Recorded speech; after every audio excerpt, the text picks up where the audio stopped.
Después del recreo, un podcast elaborado por la potenciadora educacional Aptus. Aquí nos sentamos a analizar prácticas de enseñanza y aprendizaje basadas en investigación de calidad y experiencias educativas exitosas. También escuchamos a actores educativos que están aplicando estos conocimientos. Así, este podcast busca entrelazar la investigación y la práctica en las aulas para ayudar a docentes directivos y profesionales a mejorar la educación. En el capítulo de hoy nos enfocaremos en la convivencia escolar. Sabemos que es un tema urgente de abordar y que ha empeorado en tiempos de pospandemia. Por lo tanto, hemos decidido facilitarles una selección de extractos de un webinar abierto que dimos en abril del año pasado, pero que sigue siendo muy vigente para los desafíos de la educación actual. Escucharemos a Rodrigo López, gerente general de Aptus. Rodrigo es doctor en educación de la Universidad de Pensilvania y cuenta con extensa experiencia acompañando colegios en terreno en diversas temáticas, entre ellas la convivencia escolar. En este webinar se presentaron dos temas generales para enfrentar los problemas de convivencia escolar. La primera fue las dimensiones para reconstruir la cultura escolar y en segundo lugar se trató de presentar una propuesta de plan de reseteo de la cultura escolar. Sin embargo, para este podcast seleccionamos solo algunas dimensiones sobre cómo reconstruir la cultura en las escuelas. Las dimensiones en total que se presentaron son en realidad 4, y estas son: explicitar y enseñar normas sociales. La segunda es motivar a la adherencia a estas normas.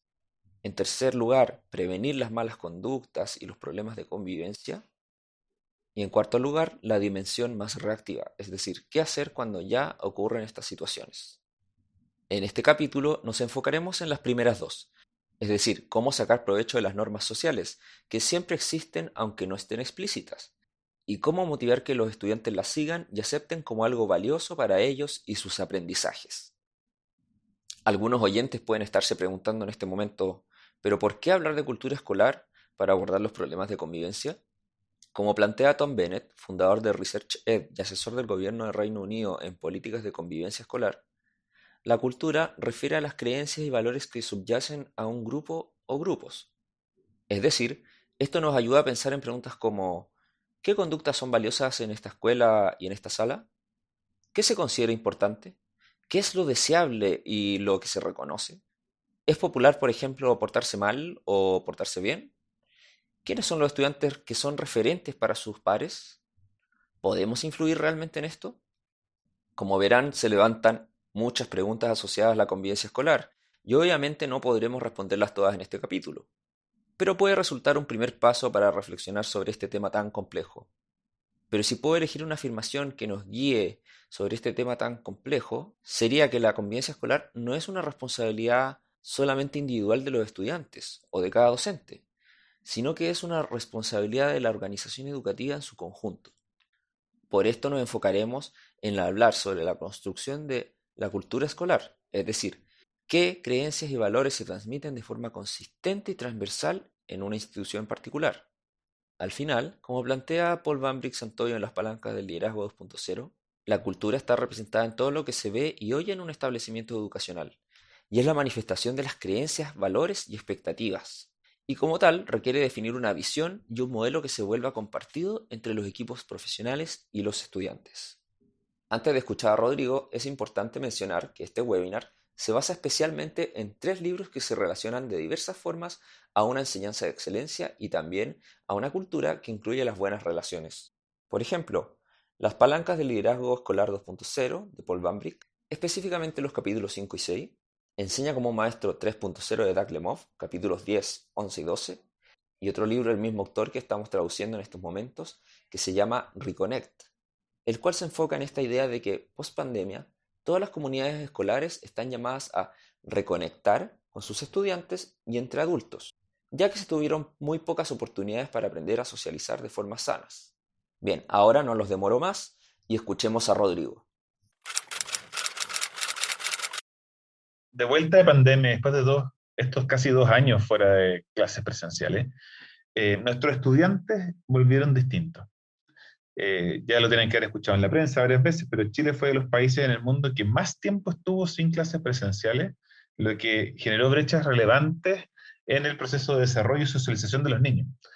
No vamos a tratar de hacer un diagnóstico profundo de todas las causas, porque la verdad es que la idea más que el diagnóstico es, vamos a ideas de solución, pero en la respuesta de ustedes, tengo acá un torpedo con cosas que anoté, de cosas que salieron en varias de sus respuestas, como primero que llegaron nuestros estudiantes con baja capacidad de tolerancia a la frustración, por ejemplo, o que están hipersensibles, muy sensibles a reaccionar frente a la menor provocación, con poca capacidad de control de ira.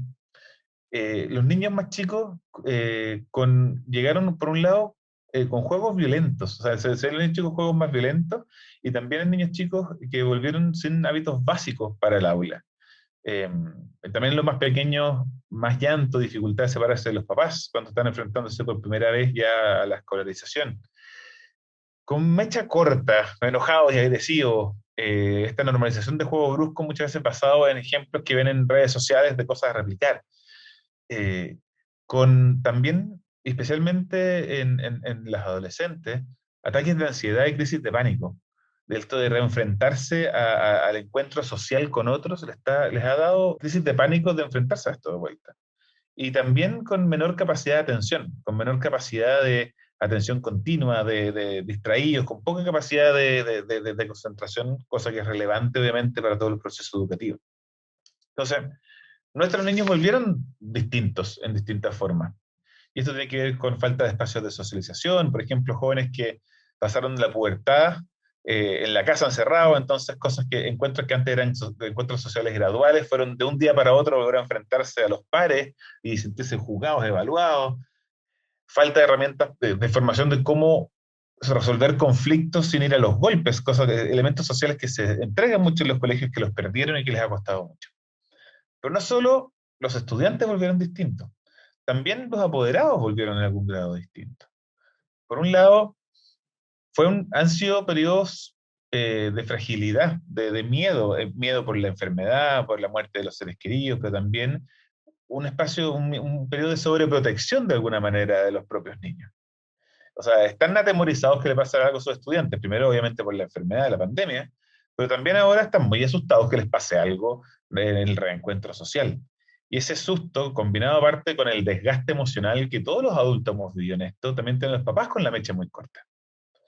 Por otro lado, durante la pandemia se borraron los conductos regulares, porque le tuvieron que pasar los WhatsApp del profesor para poder hablar directamente, muchas escuelas, el papá estuvo muy encima de lo que estaba pasando en las clases, entonces de alguna manera eh, se, se borraron procesos que protegían un poco también a los docentes para poder hacer su trabajo, del conducto regular en caso de dificultad, y se potenció mucho la comunicación entre papá a través de WhatsApp o de redes sociales. Entonces, cada pequeña cosa que no le gustaba, como la profesora hacía la clase, se transformaba en una conversación entre los papás que ardía Troya por todos lados. Entonces, la contención emocional de los papás ahora se volvió un problema, porque todo se incendia la pradera muy rápido y muchas veces sin saberlo, y después le llegaba al director, pero un escándalo gigante lo que antes se habría manejado muy fácilmente con los conductos regulares que teníamos antes. Entonces se escala todo muy rápido y entonces papás también agresivos por mecha corta, muy protectores de sus niños y muy socializando entre ellos temas. Entonces cuesta más generar alianzas con los papás dado lo que estamos viviendo. ¿Y por qué no decirlo? Porque esto no lo dije igual en el pasado, pero me lo comentaron y también es bien cierto. Nosotros mismos, los adultos, los profesores y directivos, también estamos con la mecha más corta. Yo lo veo también como papás.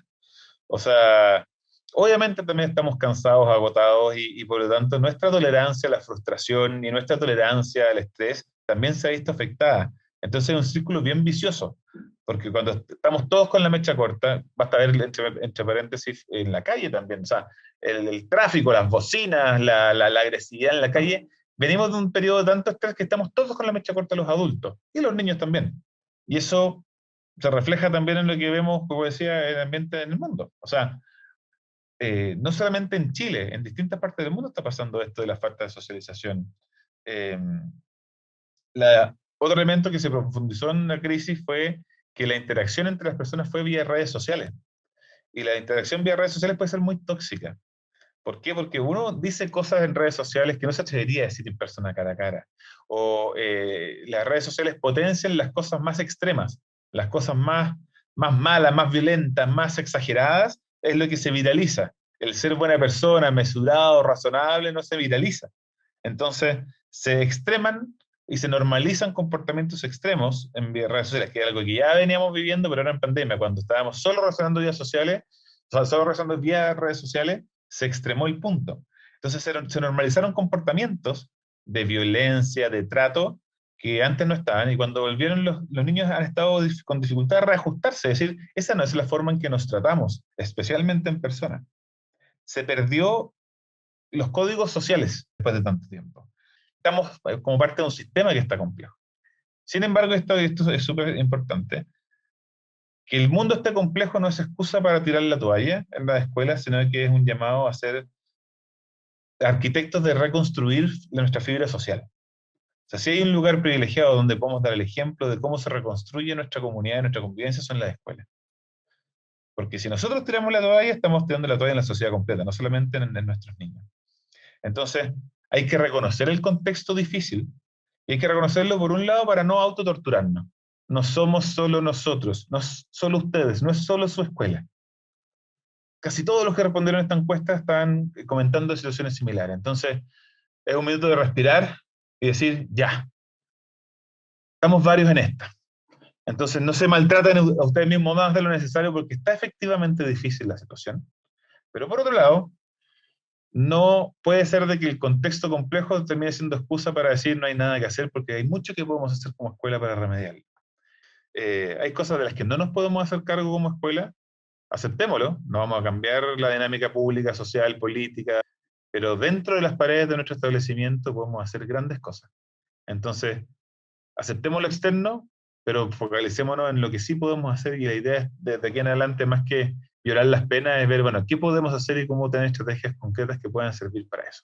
Y lo primero que tenemos que reconocer es que, eso va a sonar obvio, pero el deber básico de la escuela es proteger y educar. Educar, obviamente, lo encontramos más evidente, aprendizajes y formativos y cognitivos. Pero a la base, parte del contrato social que hacemos como escuela cuando recibimos a los hijos de los apoderados es que tenemos una responsabilidad de proteger a sus niños, de que vamos a devolver a sus niños a sus casas sanos y salvos psicológica y físicamente. Si no estamos logrando cumplir con eso, estamos fallando en el deber más básico que tenemos como escuela. Y por sobre eso, obviamente nos basta con proteger, tenemos que educar.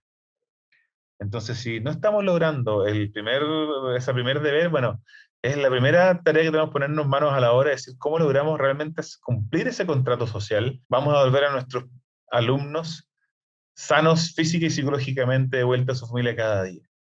Dicho sea de paso, de las principales, es la razón número uno y básica cuando los apoderados escogen escuela. ¿Y por qué retiran a sus estudiantes de escuela? Cuando sienten que no están seguros. Entonces, es clave por distintas dimensiones y es bueno hacerlo explícito en nuestra comunidad. Nuestro primer deber es proteger.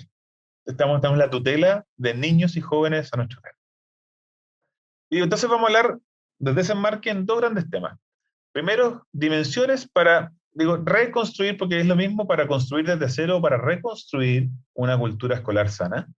Primero, la importancia de explicitar y enseñar normas sociales. No dar nada por obvio. Lo que antes no parecía obvio, hoy día no es obvio porque o se ha olvidado o nunca se enseñó. Entonces, explicitar y enseñar normas sociales en detalle. No basta con decir pórtense bien. Hay que decir qué significa portarse bien y cómo te ayuda a hacerlo. Segundo, motivar. Tratar de que los estudiantes tengan ganas de portarse bien. Después, prevenir y finalmente reaccionar. Generalmente vemos que casi toda la mayoría se va rápidamente al último punto, de reaccionar, a la aplicación del manual de convivencia, pero ese es el último recurso. Todo el resto es un trabajo más bien inicial de prevención y de construcción. Entonces, vamos a ver que de los grandes errores justamente es el irse directo a reaccionar y no hacer todo el trabajo de diseño previo. ¿Ya? Pero vamos a explicitar y enseñar normas sociales. Tres supuestos generalmente incorrectos que uno ve en las escuelas. Primero, los estudiantes valoran el mismo comportamiento que los adultos. Lo que nosotros consideramos que es deseable y valioso no necesariamente es lo que para los estudiantes es valioso porque hay incentivos para portarse mal. Puede ser el hacerse el lindo frente al curso, lo que me da jerarquía, o porque es divertido y entretenido, o hay cosas que son comportamientos que no apoyan en lo que queremos lograr como escuela, pero que a los estudiantes sí les genera o placer, o diversión, o qué sé yo. Entonces, no demos por obvio que lo que nosotros consideramos deseable es lo que estudiantes consideran deseable. Por lo tanto, parte del trabajo preventivo es lograr cerrar esa brecha. Segundo, el supuesto de asumir que los estudiantes saben en cada momento qué debieran estar haciendo. Nos parece obvio que en un momento tal vez de una discusión en clase el estudiante tiene que levantar la mano para pedir la palabra y esperar a que el estudiante, el compañero se calle y hacer turnos. Pero eso que se había construido obvio, y ahí tenemos que darle muchas gracias, por ejemplo, en los niveles de primero básico, segundo básico, lugares de párvulo en pre-kinder y kinder son muy buenas para ir construyendo estos hábitos de enseñarlos explícitamente. Les llegaban a primero básico con eso aprendido. Hoy día se están dando cuenta de que no era obvio ni evidente, pero no necesariamente han tenido la experiencia de construirlos desde cero, de explicar en detalle qué se espera en cada momento, la forma de relacionarse, la forma de hablar, en fin. Y lo otro es que tienen las herramientas para comportarse de la forma que se espera. Se necesita construir capacidades y competencias en los estudiantes para poder comportarse de forma adecuada. Y, de nuevo, se dan por obvio ciertas cosas que no son obvias. Entonces, el primer desafío en esto de explicitar y enseñar normas sociales es no asumir esto por obvio y asumir que hay que enseñar o reenseñar desde cero hábitos y comportamientos sociales. No basta decir, pórtense bien o hasta cuándo se portan mal. Hay que explicar y repetir permanentemente qué significa portarse bien y el paso a paso. Le voy a dar un ejemplo súper básico, pero es distinto decir niños salgan ordenados de la sala de recreo a decir estudiantes. Cuando suene la campana del recreo, van primero a cerrar el cuaderno, guardar el estuche, luego la primera fila va a salir. Cuando terminen sus compañeros de primera fila va a salir la segunda fila y con eso vamos a lograr una salida ordenada sin tropezarnos, sin pasarnos a llevar. A eso me refiero con explicar en detalle el comportamiento esperado versus asumir que lo saben. Y lo mismo con la forma de trato. Muchos comentarios en la encuesta decían que se les olvidó cómo tratarse. Están muy falta de respeto con los profesores, están hablándoles en tonos que no corresponde, en fin. Hay que reeducar cuál es el tono con que se conversa con un adulto o cuál es la forma en que se conversa con un par para resolverlo. Hay que hacer el trabajo de reeducación, porque muchas veces no es que no quieran, es que no saben. Entonces, ¿qué cosa enseñar explícitamente? Comportamientos esperados en los distintos momentos del día. Expectativas respecto a las formas de relacionarse. Y socializar porque estas normas ayudan a construir comunidad, acoger ideas para enriquecerla. También sirve mucho en este minuto de reconstrucción de normas sociales, no venir simplemente con todas las instrucciones listas, sino que hacer trabajo con los estudiantes, bueno, ¿qué creen ustedes que es importante para que nos tratemos con respeto? Y que las sientan un poco más propias. Y eso va a ayudar y que se cuelgue después en la pared de la sala las 10 máximas de cómo nos tratamos en esta sala de clase, y que sea un acuerdo social y no solamente una imposición. Pero es importante explicitarlo y construirlo. Eh, entonces, eso con el primer tema de dimensiones para reconstruir. Y eso empalma con la siguiente dimensión de motivar. O sea, no basta con que estén las normas sociales, hay que motivar a que se cumplan. Un primer paso es esto de darle algún espacio de participación en la construcción, pero no es lo único. Y para entrar a este punto hay que hacer un reconocimiento que creo que si no lo hacemos, uno estaríamos mirando muy en menos a nuestros estudiantes y también nos dificulta la tarea. Hay que reconocer el hecho que los estudiantes en general pueden escoger cómo comportarse. No son animalitos condicionados que no tienen ningún autocontrol de ningún grado. Hay extremos con problemas psiquiátricos relevantes, o sea, síndrome de Tourette, por ejemplo, pero no es la norma. En general los estudiantes de algún otro modo escogen cómo comportarse. Incluso los adultos también. O sea, puede ser que una persona, por ejemplo, tenga muy mal carácter un adulto y que se escape siempre, o sea, en la casa con sus niños, pierde la paciencia muy rápido y gritonea a los niños. Y dice, no, es que no tengo control sobre mis emociones cuando me embargan. Pero le aseguro que no hace lo mismo con su jefe. No llegue cada vez que se enoja, le empieza a ayudar al jefe. Porque sabe que hay espacios en que esas cosas no se hacen. Entonces, por mucho que digamos que no tengo control sobre mis emociones, todos los seres humanos en verdad sí tenemos control. Lo que pasa es que vamos tomando decisiones de cuándo nos contenemos y cuándo no. Y creo que eso es bueno reconocerlo en los niños, porque a veces hay líneas que parecen decir, oye, dadas las circunstancias, especialmente en colegios vulnerables, este pobre estudiante tiene cero control sobre sus emociones. Eso implica asumir que tiene cero racionalidad y cero poder.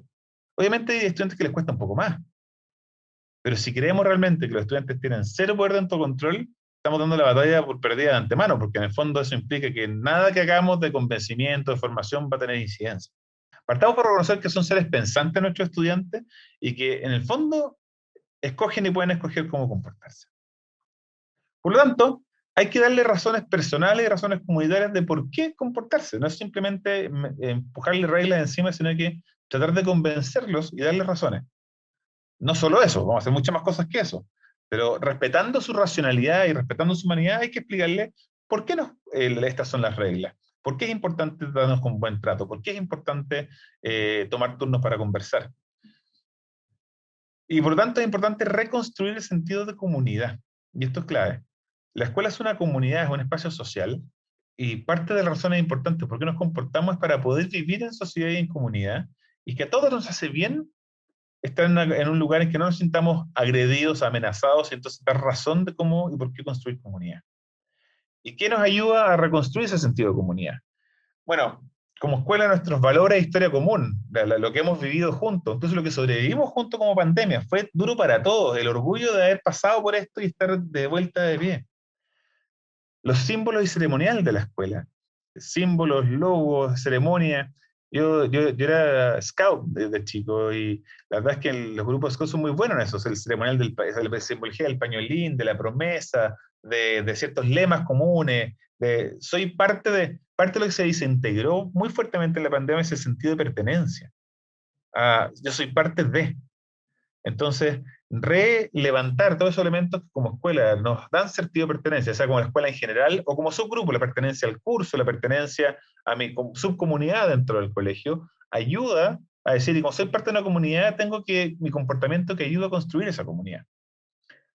Por lo tanto, es importante fomentar y acelerar y como partir rápido con estas instancias que facilitan la construcción de vínculos. Por ejemplo, los que tienen un grupo scout, el grupo scout, de actividad extraprogramática, el deporte, los colegios que son religiosos, hacer el retiro antes, no esperar a mediados de año, hacer un retiro, jornadas de reflexión, o sea, cosas que nos den un segundo de freno y reconstruir vínculos con otros y que nos dé esa sensación de pertenencia que nos ayude a construir comunidad. Y de todas maneras es importante ayudar a fortalecer la autorregulación. Parte del tema es volver con la contención, manejo de emociones, etcétera, y vamos a ver algunas estrategias para eso también. Sin embargo, y esto es clave, la motivación y la autorregulación no son suficientes. Y esto se los pongo como ejemplo como adultos también, no solamente como niños. O sea, nuestra fuerza de voluntad y nuestra capacidad de regular nuestras emociones es limitada. La fuerza de voluntad se cansa muy rápido. ¿Cuántos de acá han partido con suscripciones al gimnasio porque están convencidos que van a ser súper atléticos y deportistas y saben toda la lógica de por qué es importante ir al gimnasio, saben lo bien que les hace y qué sé yo, pero llegado el momento, levantarse temprano para ir al gimnasio, nos falla la fuerza de voluntad y fallamos? ¿Para qué hablar con las dietas? Y, o sea, todos los fanáticos del chocolate acá, uno puede tener toda la racionalidad de por qué es importante bajar de peso y el colesterol y todas esas cuestiones. Tenemos todo el conocimiento necesario, pero nos falla incluso a los adultos la fuerza de voluntad. Y los estudiantes y los jóvenes, una de sus características es que todavía no tienen bien desarrollados todos los mecanismos de autorregulación. Es parte incluso de un tema biológico, no solamente un tema de formación conceptual. Entonces, pretender que toda la disciplina del colegio va a pasar porque voy a enseñarle a mis niños, los voy a convencer y a partir de eso se van a autorregular de forma maravillosa y todo va a estar bien, es, creo yo, profundamente ingenuo. Sea, entonces, no, la parte de la pregunta es cómo hacemos que la disciplina, la cultura, la buena convivencia dependa lo menos posible de la necesidad de autorregulación, sino que eso sea un extra que nos ayude, en vez de que dependa 100% de la autorregulación. Entonces, dado que la fuerza voluntaria y el autocontrol son débiles, lo clave de todos los sistemas de gestión de cultura, disciplina, en fin, es hacer lo más fácil posible portarse bien y lo más difícil portarse mal. Y tomo portarse bien con una definición amplia. O sea, buen trato, buena convivencia, buenos comportamientos en general. ¿Cómo lo hacemos lo más fácil posible? Que no sea contrapelo, sino que sea fácil. Y para ello, de los mecanismos más relevantes que permiten facilitar el buen comportamiento son los buenos hábitos. En el fondo, ¿por qué? Porque los hábitos lo que son es comportamientos automáticos que no requieren fuerza de voluntad para ejecutarlos. Doy ejemplos concretos. Probablemente ustedes en la mañana cuando se van a la ducha, lo hacen sin pensar. No hay ningún esfuerzo mental en pensar voy a primero mojarme el pelo, después el primer brazo, y les aseguro que la secuencia en que se lavan los brazos, los pies, el pelo, es exactamente igual de un día para otro sin pensarlo. O lo mismo, por ejemplo, cuando están manejando un auto. Cuando al principio querían manejar un auto, estaban tomando clases, estaban aprendiendo, era profundamente estresante. Y tenían que tomar muchas decisiones y toda su energía de pensamiento estaba dedicada a embriague, cambios, señalizador, espejo, me van a chocar. Y hoy día probablemente los que manejan ducha, les aseguro que las mejores ideas se les ocurren en la ducha manejando el auto, porque son momentos en que no están ocupando en nada su ancho de banda mental. ¿Por qué? Porque se automatizaron, se transformaron en hábitos y en cosas que su cerebro puede hacer sin necesidad de pensar. Entonces, en la medida que transformamos en hábitos ciertos comportamientos deseables, nos permite facilitar mucho la cultura escolar sin necesidad de poner tanta carga de trabajo en la autorregulación y motivación de los estudiantes.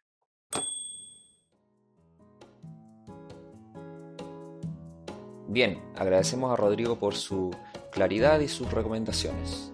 Los invito ahora a revisar la bibliografía asociada al capítulo para seguir profundizando y revisar otros recursos gratuitos que tenemos en aptus.org/publicaciones. Ahora vamos de vuelta al recreo.